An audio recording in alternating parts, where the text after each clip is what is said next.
আসসালামু আলাইকুম, সবাইকে শুভেচ্ছা জানাচ্ছি। মাসুম মাহবুব। যারা লাইভ সেশনে সংযুক্ত হয়েছেন সবার জন্য শুভকামনা। চট্টগ্রামের সন্দ্বীপের গাছুয়া ইউনিয়ন থেকে দেখছেন না? গাছুয়া মানে কি? সবাই গাছে উঠতে পছন্দ করে। কি মাহবুব মাওলা, আপনার কিউট ছেলেটা কেমন আছে? হ্যাঁ, আমার কিউট ছেলেটা ভালো আছে। আমার পাশেই একটু আগে এসছে। এই যে এক নজর দেখবেন? না, সে লজ্জা পাচ্ছে। আপনাদের চেহারা দেখাবে না। ভাই, আজকে কিন্তু অনেকগুলো গুরুত্বপূর্ণ খবর আছে। গলার সাউন্ড বাড়াতে হবে আমায়, না? গলার সাউন্ড বাড়তে চায় না কেন বলেন? বাগেরহাট থেকে দেখছেন আলী, না? শেরে আলী। আজ কথা অনেক ক্লিয়ার শুনতে পাচ্ছেন। একজন লিখছেন আমাকে, নাটোর থেকে রেজাউল। ইন্ডিয়া ওয়েস্ট বেঙ্গল থেকে কে ভাই? চলে গেল নামটা। রেজাউল করিম। ওকে, ওকে, ওকে। দর্শক, দেখো তো বাবা, আইএসএ বড় না? 1 পয়েন্ট, ওকে, ওকে, রাইট। দর্শক, আপনারা শক্ত হয়ে বসেন। আজকে অনেকগুলো খবর আছে, তাই আপনাদেরকে একটু প্রস্তুত করে নিচ্ছি। প্রথম কথা হলো, আজ মার্কিন প্রেসিডেন্ট ডোনাল্ড ট্রাম্প বলেছেন একটা সভ্যতাকে ধ্বংস করে দেবেন। তিনি বলেছেন আজ রাতেই বিলীন হয়ে যাবে আস্ত একটা সভ্যতা। মানে ইরানকে বুঝিয়েছেন, ইরানের যে ৫-৬ হাজার বছরের একটা সভ্যতা আছে, এটাকে তিনি ধ্বংস করে দেবেন। আমেরিকার বয়স কিন্তু বেশি না, ২-২৫০ বছর। ইরানের বয়স কিন্তু ৫-৬ হাজার বছর। পার্সিয়ান সভ্যতা, পারস্য সাম্রাজ্য, আমরা যেটা অনেকভাবে শুনেছি। অনেকে অনেক প্রশ্ন করেছেন আমাকে। আমি দেখতে পাচ্ছি যে ভাই, আজকে কি নিউক্লিয়ার অ্যাটাক হবে? ট্রাম্পের উপর ভরসা নাই, বাট মার্কিন মূল্যকে যারা আছেন সবাই তো ট্রাম্পের মতো পাগল না।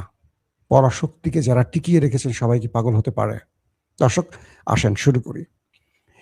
মার্কিন প্রেসিডেন্ট ডোনাল্ড ট্রাম্প কি বলেছিলেন? তিনি বলেছেন আজ রাতেই বিলীন হয়ে যাবে একটি সভ্যতা। ইরান মার্কিন যুদ্ধের এক ভয়াবহ চূড়ান্ত মুহূর্তে দাঁড়িয়ে মার্কিন প্রেসিডেন্ট এই হুঁশিয়ারিটি উচ্চারণ করেছেন। তিনি বলেছেন মঙ্গলবার রাতে তার দেয়া সময়সীমা বা ডেডলাইন শেষ হওয়ার প্রাক্কালে তিনি গণমাধ্যমগুলোকে ইরানের ব্যাপারে সতর্ক করে বলেছেন আজ রাতেই একটি সম্পূর্ণ সভ্যতা বিলীন হয়ে যেতে পারে। নিজের সামাজিক যোগাযোগ মাধ্যম, যেখানে ট্রাম্প সাধারণত কথা বলেন, ট্রুথ অ্যাকাউন্টে, সোশ্যাল অ্যাকাউন্টে ট্রাম্প এরকম ভয়ঙ্কর বার্তা পৃথিবীর উদ্দেশ্যে ছড়িয়েছেন। প্রেসিডেন্ট ট্রাম্প তার পোস্টে লিখেছেন, আজ যারা ইরানে আছেন, যে সভ্যতাকে ধ্বংস করা হচ্ছে, সেখানে আর কেউ ফিরে আসবে না। কিন্তু তিনি চান না এমন কিছু ঘটুক। সম্ভবত তারপরও এটা হতে যাচ্ছে। তবে ধ্বংসের হুমকির প্রাক্কালে তিনি একটি প্রচ্ছন্ন আশার কথাও শুনিয়েছেন। মানে একটা সম্ভাবনার কথাও তিনি শুনিয়েছেন। আর সেটি হলো, তিনি বলেন যদি সেখানে সম্পূর্ণ শাসন ব্যবস্থার পরিবর্তন ঘটে এবং তুলনামূলক বুদ্ধিমান ও কম উগ্রবাদী কেউ ক্ষমতায় আসে, তবে হয়তো বৈপ্লবিক ও চমৎকার কিছু ঘটতে পারে। এখানেই খেলাটা আছে ট্রাম্পের। কে জানে, আজ রাতেই আমরা তা জানতে পারবো। ট্রাম্পের মতে দীর্ঘ ৪৭ বছরের চাঁদাবাজি ও দুর্নীতি ও মৃত্যুর অবসান ঘটার এখনই সময়। ট্রাম্প তার কৌশলে যে চালটি দিয়েছেন, তিনি ইরানের সরকার বিরোধীদের বোঝাচ্ছেন যে আজকে আমরা পারমাণবিক অ্যাটাক করে পুরো ইরানকে ধ্বংস করে দেব। তোমরা যদি বাঁচতে চাও, আজকে এই ইরানের খামেনি সরকার বা রেজিমের বিরুদ্ধে মাঠে নেমে সভ্যতা বাঁচাও। মানে সে নিজে যখন বোম্বিং করে, অ্যাটাক করে ইরানকে দমাতে পারছে না, বরং ইরান তার কাপড় খুলে ছেড়ে দিয়েছে, তখন তিনি ইরানের জনগণকে হুমকি দিচ্ছেন আজ তিনি একটি সভ্যতার বিলীন ঘটিয়ে দেবেন। ও বাপ রে বাপ! তিনি উপরের ওনার চেয়ে পাওয়ারফুল হয়ে গেছেন, যার নিজেরই ৩ বেলা মেডিসিন খেয়ে টয়লেটে যাওয়া লাগে। তিনি ইরানের জনগণকে বলছেন যে তোমরা মাঠে নামো। তোমরা চাইলে একটা নতুন সরকার তৈরি করতে পারো, যারা কম উগ্রবাদী, যারা আমেরিকার পছন্দের হবে, অর্থাৎ আমেরিকার কথায় উঠবে, আমেরিকার কথায় বসবে আর উঠবে, উঠবে আর বসবে। আমেরিকা ইসরায়েল যা বলবে জর্দানের মতো, আরব আমিরাতের মতো বা আরব রাষ্ট্রের মতো। আর তারা এসে এখান থেকে তেল গ্যাসগুলো নিবে, বিনিময়ে তাদেরকে কিছু ছিটে ফুটা দিবে, সেগুলো খেয়ে তারা ডান্ডা খাড়া করে বসে থাকবে আরবের মতো। ইরানের জনগণ আজ রাতে নামবে কি নামবে না সেটা সময়ের ব্যাপার। কিন্তু ইরান কি বলেছে? ইরান দুটো জিনিস বার্তা দিয়েছে। এক, ইরানের 1,40,00,000 মানুষ ট্রাম্পের বিরুদ্ধে লড়ার জন্য প্রস্তুতি নিয়েছে। 1,40,00,000। ইরানের মোটামুটি জনসংখ্যা মেবি ধারণা করছি 9 কোটির মতো। পাকিস্তানে আছে 25 কোটি, বাংলাদেশে আছে 18 কোটি। ইরান আয়তনে বড় দেশ হলেও এখানে জনসংখ্যা 9 কোটি। এর মধ্যে 1,40,00,000 নাম এন্ট্রি করেছে ওই দখলদারদের বিরুদ্ধে লড়াই করার জন্য। বুঝতে পেরেছেন? দ্বিতীয় একটি ব্যাপার, মার্কিন সামরিক বাহিনীর চিফ অফ স্টাফ চেয়ারম্যান, পেন্টাগনের একজন ঊর্ধ্বতন ব্যক্তি, তিনি আজ কি বলেছেন জানেন? তিনি আজকে বলেছেন যে আমরা আমেরিকাতে গিয়ে যে আমরা ইরানে অভিযান চালাতে গিয়ে, মানে পাইলটকে উদ্ধারে গিয়ে সবচেয়ে বড় যে ধাক্কাটি খেয়েছি সেটা হয়তো অনেকে বুঝবে না বা বিশ্বাস করবে না। কি সেটি? আমরা যখন ইরানে নেমেছি, শুধু ইরানের সেনাবাহিনী বা IRGC নয়, ইরানের যে সকল সিভিল মানে সাধারণ মানুষ আছেন, যাদের কাছে ছোট একটা শটগান আছে বা একটা পিস্তল আছে, তারাও আমাদের দিকে তেড়ে এসেছে, গুলি ছুড়েছে। মার্কিন সাবেক CIA প্রধান বলছেন যে একটি অ্যাটাকে 6 জন মার্কিন সেনা মারা গেছে, কিন্তু এখনো আমেরিকা অ্যাডমিট করেনি, মানে মার্কিন প্রশাসন। কিন্তু মার্কিন যুক্তরাষ্ট্রের CIA প্রধান তো মিথ্যা বলার লোক নন। তিনি বলছেন একটি অ্যাটাকে 6 জন মার্কিন সেনা ওপারে চলে গেছে। কথাটা আবারও রিপিট করি, সেই চিফ অফ স্টাফ চেয়ারম্যান বলছেন যে আমরা যখন ইরানে অভিযানে নেমেছি, চারদিক থেকে ইরানিরা আমাদের ঘিরে ধরেছে। আমরা কল্পনা করতে পারিনি একটি দেশের মানুষ মার্কিন কমান্ডো বাহিনীর সামনে দাঁড়িয়ে পিস্তল বা শটগান বা বন্দুক, তাদের কাছে যে আগ্নেয়াস্ত্রটি আছে সেটি দিয়ে আমাদের গুলি ছুড়েছে। আমরা কজনকে মোকাবেলা করব? শুধু ইরানি বাহিনী নয়, তাদের সামনে দাঁড়িয়ে গেছে অজস্র ইরানিরা। একটা জাতিকে আপনি শেষ করে দিবেন সভ্যতাকে কি করে? 9 কোটি মানুষকে শেষ করবেন। যদি নিউক্লিয়ার অ্যাটাক করে আপনি ধরেন 8 কোটিও মারেন, 1 কোটি দাঁড়িয়ে যাবে। সবাই জাপানিজ নয়। তালেবানদের কিছু করতে পেরেছেন? পারেননি। তালেবান থেকে লজ্জাজনক বিদায় নিয়েছেন। পুরো পৃথিবী সেই দৃশ্য দেখেছে। ইরান বলছে, ইরানকে ইসরায়েল বলছে আজ রাতে ইরানিরা যেন ট্রেনে, বাসে, বড় বড় মানে যানবাহনগুলোতে না ওঠে। এখানে ইসরায়েল অ্যাটাক করবে। সকল ইরানিকে সতর্ক করছে না ওঠার জন্য। বলছে নিউক্লিয়ার সাইট, বিদ্যুৎ প্ল্যান্ট এবং পানির যে শোধনাগার, সেই জায়গাগুলোতে ডিসেলিনেশন যেটাকে বলি আমরা, সেখান থেকে যেন সবাই সরে যায়। ইসরায়েল সেখানে ভয়াবহ অ্যাটাক করবে। ইরান বলছে, বা ইরান ইতিমধ্যে শুরু করে দিয়েছে, যদিও সেটা এখন বড় মাত্রা না ছোট মাত্রা এখন সেই খবর পাচ্ছি না। কয়েকটি জায়গা থেকে দেখলাম যে ইসরায়েল এবং আরবের মধ্যে ব্যাপক অ্যাটাক করেছে ইরান। ইরান শুধু এই বার্তাটি দিয়েছে যে যদি ইরান আক্রান্ত হয়, শত্রু দ্বারা যদি ইরান আক্রান্ত হয়, আমি বলে দিচ্ছি বা ইরান বলে দিচ্ছে, নেতা সাহেবের দেশ এবং গালফ কান্ট্রির কিচ্ছু থাকবে না, পুরোটা জ্বালিয়ে খাক করে দেয়া হবে। আস্ত গালফকে মাটির নিচে পুঁতে ফেলা হবে। ঠিক এই ল্যাঙ্গুয়েজটা ইরান বলেছে, আস্ত গালফকে মাটির নিচে পুঁতে ফেলা হবে। বিষয়টা হলো আমেরিকা যদি ইরানের নিউক্লিয়ার অ্যাটাক চালায়, পুরো ইরানকে শেষ করতে পারবে আমেরিকা? আপনি বলেন সম্ভব না। কারণ কি? ইরানের চারদিকে দেশগুলো কি? ইরাক, তুরস্ক, সৌদি আরব, কুয়েত, আরব আমিরাত, এরকম চারদিকে যে দেশগুলো, এগুলো সবই হলো মার্কিন ঘাঁটি সংবলিত স্থান এবং মার্কিন মিত্র গোষ্ঠীর দেশ। ইরানে যদি বৃহৎ মাত্রায় নিউক্লিয়ার অ্যাটাক করা হয়, এই প্রত্যেকটি দেশ আক্রান্ত হবে। ইউরেনিয়াম এটা কারো কন্ট্রোলে চলে না, এটা অনেক সময় বাতাসের উপরও ভর করে। আল্লাহ না করুক একটা ইরানের নিউক্লিয়ার চালাতে গিয়ে পুরো মুসলিম সভ্যতাকে যদি পাগলা ট্রাম্প শেষ করে দিতে চায়, মার্কিন যুক্তরাষ্ট্রের সাংবাদিকরাই বলছে তাকে বেসামাল, মানসিক রোগী। আমরা বললে দোষ না তো নাকি? তো এই ব্যক্তি যদি তার খেয়াল খুশি মতো ইরানকে শেষ করতে গিয়ে পুরো মুসলিম সভ্যতাকে শেষ করে দেয়, এটাই ভালো। কারণ এই মুসলিমদের দরকারই নেই পৃথিবীতে, এই মুসলিমদের দরকারই নেই মুসলিম পৃথিবীতে। কেন 250 কোটি মুসলিম পৃথিবীতে আছে, একটা ইরানের পাশে দাঁড়াবার মতো কাউকে দেখছেন? চেচেনরা বোধহয় ঘোষণা দিয়েছে রাশিয়া থেকে তারা নামবে ইরানের পক্ষে, আর কেউ হুতিরা আর হিজবুল্লাহ আর ইরাকের ইসলামিক রেজিস্ট্যান্স, আর কেউ নামেনি। তুরস্কের দিকে আসছে। ইতিমধ্যে আপনারা খবর পেয়েছেন গ্রিসের সাথে ইসরায়েল সামরিক চুক্তি করেছে। তার মানে গ্রিসকে এখন এমন এমন মিসাইল, এমন এমন জিনিস দিবে তুরস্কের দিকে তাক করে। এরদোয়ান সাহেব এখন বুঝবেন যে বেশি ভদ্র থাকা উচিত না মাঝে মাঝে। আমি কিন্তু এরদোয়ান ভক্ত লোক, ইরান ভক্ত, বিষয়টা এরকম না, তুরস্ক ভক্ত না। আমি তাদের রাজনৈতিক মানে যেই সিদ্ধান্তগুলো এগুলো নিয়ে ক্রিটিসাইজ করি বা প্রশংসা করি, কোনো একটা পক্ষের না।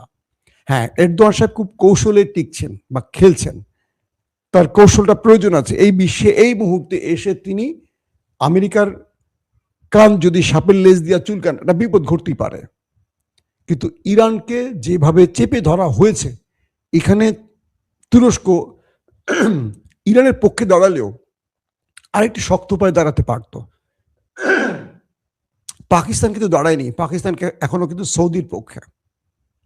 সৌদির হয়ে পাকিস্তান আজকে নাকি ইরানকে একটু শক্ত ভাষায় থ্রেট দিয়েছে। ইরান বলছে চুপ হয়ে যাও, তোমার আব্বার সাথে আমি খেলছি, তুমি পাকিস্তান চুপ থাকো।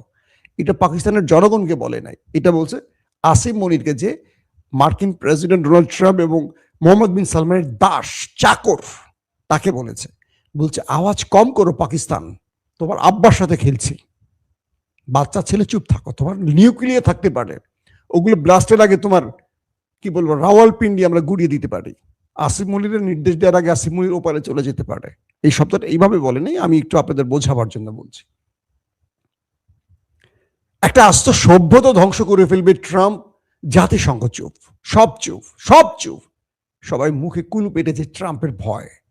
এরপর নেতানিয়াহু যাবে তুরস্কে, পাকিস্তানে, গ্রেটার ইসরায়েলের জন্য চলে যাবে কোথায়, কাতার, কুয়েত, আরব, জর্দান, যা আছে সব জায়গায় ঢুকবে। এরপর ওটাই হবে মোক্ষম টাইম। আল্লাহ ভীতুদের জন্য এই ব্যবস্থাই করে রেখেছেন। অনেকে মসজিদে বসে দোয়া করেন, আল্লাহ ওটা করে দাও, ওটা করে দাও। আল্লাহ বলে আমার রাসূলকে, আমার সবচেয়ে প্রিয় হাবিবকে আমি যুদ্ধের ময়দানে ছেড়ে দিয়েছি, যিনি দোয়া করলে আমি সব কবুল করি। আমি আল্লাহ তার একটা দোয়ার অপেক্ষায় থাকি। তাকে তায়েফে যখন পাথর মারা হয়েছে, তিনি শুধু মুখ দিয়ে বলতো, পুরো তায়েফকে উল্টে দিতাম আমি। আর আমরা জুব্বা পাঞ্জাবি পরে তার সুন্নতি আদায় করি।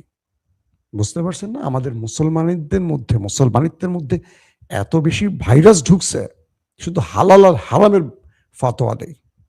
আপনি জিন্স পরেন, শার্ট পরেন, যা লাগে পরেন, আপনি অস্ত্র কোন দিকে তাক করবেন সেটা চিন্তা করতে হবে। আপনার কেবলা কোনটা বুঝতে হবে। দর্শক আসেন তারপরের গুরুত্বপূর্ণ খবর কি। এশিয়া জোনে আমেরিকার অস্ত্র প্রায় ফুরিয়ে আসছে। দক্ষিণ কোরিয়া থেকে অস্ত্র চেয়েছে, লাভ হয়নি। জাপান থেকে চাওয়া হয়েছে, জাপানের রাজি হয়নি। আমেরিকা বলছে জাপানে আমি 50,000 সেনা রাখছি, দক্ষিণ কোরিয়া আমার 45,000 সেনা। আমি জাপানকে, দক্ষিণ কোরিয়াকে রক্ষায়, একটাকে চীনের হাত থেকে, একটাকে উত্তর কোরিয়ার হাত থেকে রক্ষায় আমি এত সেনা বসিয়ে রেখেছি, আর ওরা আমার বিপদে আমার ডাকে আসেনি। কে বলছে? Donald Trump. এই পাগলের ডাকে এখন কেউ আসছে না।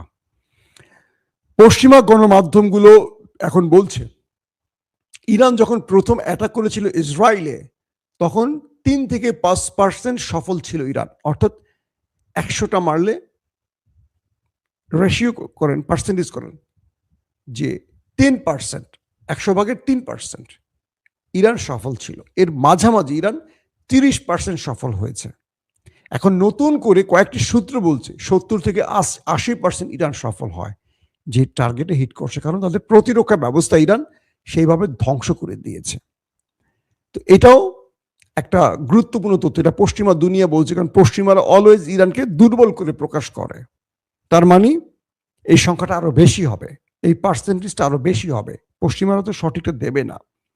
ইতিমধ্যে সৌদি আরবের গুরুত্বপূর্ণ 11টি টার্গেটে হিট হয়ে গেছে। সৌদিতে, কাতারে, কুয়েতে, আরব আমিরাতে ব্যাপক অ্যাটাক করেছে ইরান।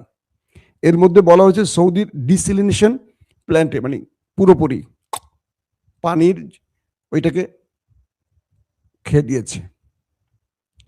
সৌদি ডিসিলিনেশন শেষ। সৌদি এই আক্রমণটি কয়েকটি সূত্র বলছে ইরান তার দায় স্বীকার করেছে।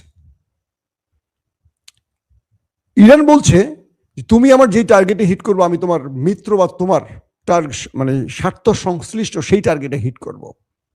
আরব আমিরাতের একটি কৃত্রিম বুদ্ধিমত্তা সংস্থার কার্যালয় হিট করেছে এবং মার্কিন অর্থায়নে বা মার্কিন ব্যবসায়ীদের যে প্রতিষ্ঠানগুলো গালফ কান্ট্রিতে আছে, আরব আমিরাত, কাতার, কুয়েত, জর্দান, এই প্রত্যেকটি রেড নোটিশ জারি করে সেখানে ইরান এখন হিট করতে যাচ্ছে। ইরান যে কথাটি শুরুতেই বললাম যে ইরান যদি তার এই আক্রমণে যতটুকু ধ্বংস হোক, যতটুকু বেঁচে থাকবে ততটুকু দিয়ে শত্রুকে মাটিতে পুঁতে ফেলবে, এমন ঘোষণা ইরান দিয়েছে। এখন এখানে বিশাল রকম একটা লড়াইয়ের গন্ধ পাচ্ছি। কাল মানে আজ বাংলাদেশ সময় আগামী বুধবার সকাল পর্যন্ত ট্রাম্পের আলটিমেটামের সময়টি থাকবে, যেহেতু আমাদের সাথে তাদের সময়ের একটা ব্যবধান আছে। সৌদির পেট্রোকেমিক্যাল প্ল্যান্ট ধ্বংস করে দিয়েছে ইরান, কারণ ইরানের পেট্রোকেমিক্যাল প্ল্যান্টে অ্যাটাক করেছিল ইসরায়েল এবং আমেরিকা, সেটার উত্তরে সৌদিটাকে টার্গেট করা হয়েছে। কুয়েতের একটি মার্কিন সামরিক টার্গেটে হিট করে 15 জনকে গুরুতর আহত করেছে। কয়জন মারা গেছে আমেরিকা স্বীকার করেনি। এবং আজকে ইসরায়েল ইরানের ট্রেন সেক্টরগুলোতে অ্যাটাক করবে, তাদের যোগাযোগ, তাদের ব্রিজ উড়িয়ে দেবে। বলছে যে আমরা ইরানের সকল ব্রিজ আজকে উড়িয়ে দেব, ইরানকে পুরো সভ্যতার বাইরে প্রস্তুর জগতে পাঠিয়ে দেব। ইরান সেম ঘোষণা দিয়েছে, আরব এবং ইসরায়েলের কোনো ব্রিজ থাকবে না, অর্থাৎ যে পরিমাণ ক্ষতি তারা করবে, দুইটা বেশি করলে ওরা করবে, এই ঘোষণা দিয়েছে। আইআরজিসির পক্ষ থেকে বলা হয়েছে তাদের ভয়ঙ্কর মিসাইলগুলো, যেগুলো আজকে এই পর্যন্ত ব্যবহার করেনি ইরান, সেই ভয়ঙ্কর মিসাইলগুলো আপলোডেড, জাস্ট একটা সুইচ টেপার অপেক্ষায় আছে। এই সুইচ টেপার জন্য ইরানকে বেশি কষ্ট করতে হবে না, যে কোনো একটি জায়গা থেকে একটা বাটনে চাপ দিবে, অজস্র লঞ্চের থেকে মিসাইলগুলো ধেয়ে ধেয়ে করে ছুটে চলবে শত্রুর টার্গেটে। দর্শক, এখন যে বিষয়গুলো আসছে, ইরানের খার্ক দ্বীপে 50 থেকে 60টি বোমা হামলা করেছে ইরান, আমেরিকা এবং ইসরায়েল। খার্ক দ্বীপ পুরো অন্ধকার হয়ে গেছে এই খবরটি যখন আমি লাইভ করছি তখন পর্যন্ত। তার মানে খার্ক দ্বীপে বড় রকম অ্যাটাক চালিয়েছে, কারণ ট্রাম্পের সামনে আজ রাতটি হলো আলটিমেটামের শেষ দিন, শেষ রাত। কারণ আজকে ট্রাম্প যদি ইরানে কিছু করতে না পারে, পৃথিবীকে তিনি মুখ দেখাতে পারবে না। ইরান যদি ট্রাম্পকে আজকে আটকে রাখতে পারে, অর্থাৎ ট্রাম্পের এক ঢিলে দুটো পাখি মারার চিন্তা, তিনি ইরানের রাষ্ট্রকে ভয় দেখাতে চাচ্ছেন, জনগণকে ইরানের বিরুদ্ধে নামাতে চাইছেন। সেই জন্য তিনি আজকে বারবারই ট্রুথ অ্যাকাউন্টে গিয়ে ভয়ঙ্কর ভয়ঙ্কর হুমকি ধমকি দিয়ে আসছেন।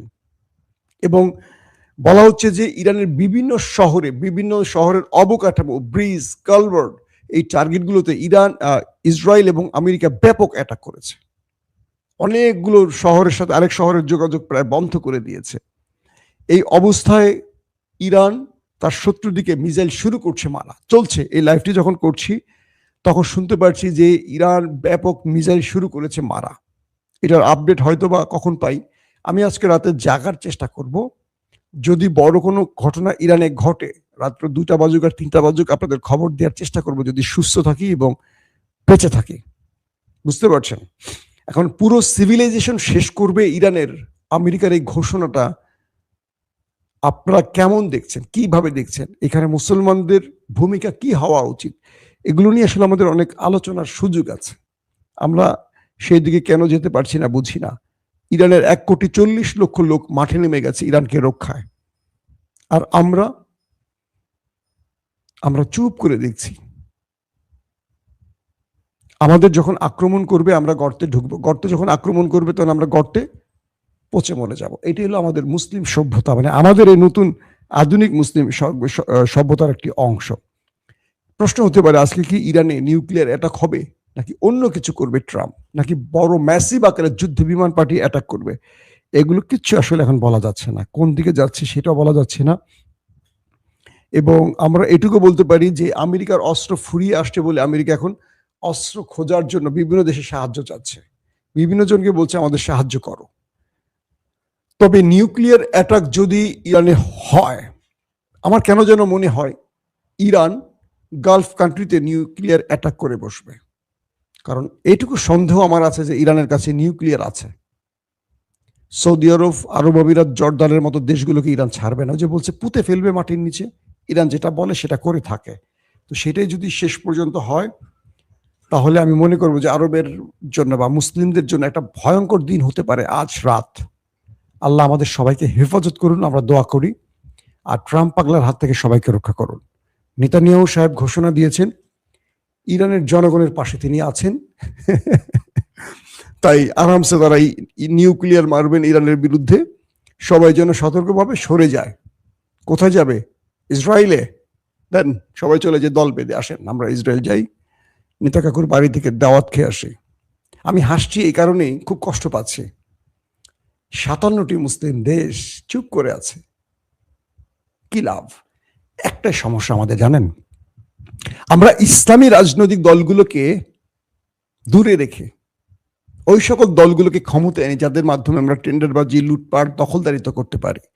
এই দখলদাররা, লুটপাটকারীরা সবসময় ওই রাষ্ট্রগুলোকে ভয় পায়, কারণ এরা জনগণের নির্বাচিত হয় না, এরা হয় ওদের নির্বাচিত। যেমন ইমরান খানকে জেলে ঢুকিয়ে রেখেছে, পাকিস্তান আন্দোলন করছে না। পাকিস্তানের 80-85% মানুষ ইমরানকে ভোট দিয়েছে, কিন্তু তারা রাস্তায় নামছে না, যে কারণে ইমরান খান জেলে পচে মরছেন। এস্টাবলিশমেন্ট ইমরানকে জেলে ঢুকিয়ে রেখে সুবিধা নিচ্ছে, তারা অবৈধভাবে টিকে আছে। কিন্তু এই জনগণদের 1% না, 2% না, 5% যদি রোডে নেমে যায়, আশ্রমনি থাকবে, লেজ গুটিয়ে পালাবে। হাসিনা পালিয়েছে না?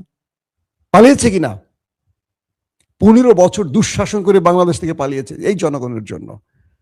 যতকাল আমরা আমাদের দেশে ইনসাফ প্রতিষ্ঠাকারী কাউকে রাজনৈতিক দলে ক্ষমতায় না বসাবো, আমরা ততকাল ওই মসনদগুলোকে ভয় পাবো। ট্রাম্প, নরেন্দ্র মোদী, এদেরকে ভয় পেতে হবে।